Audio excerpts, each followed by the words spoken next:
অন্ধকারে ঘরের মাঝে বাসছে স্মৃতি চোখের বাজে, কেউ রাখে না এখন কারো খবর। পড়ছে বুকে চোখের পানি, ইচ্ছে ছিল যতখানি, নিজের হাতে দিলাম আমি কবর।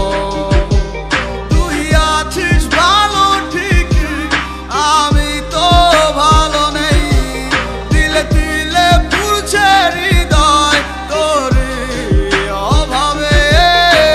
তোরে কত ভালোবাসি বুঝলি না রে তুই, তোরই কারণে আমি আজও কেঁদে যাই। ইশারাত কেন ডাক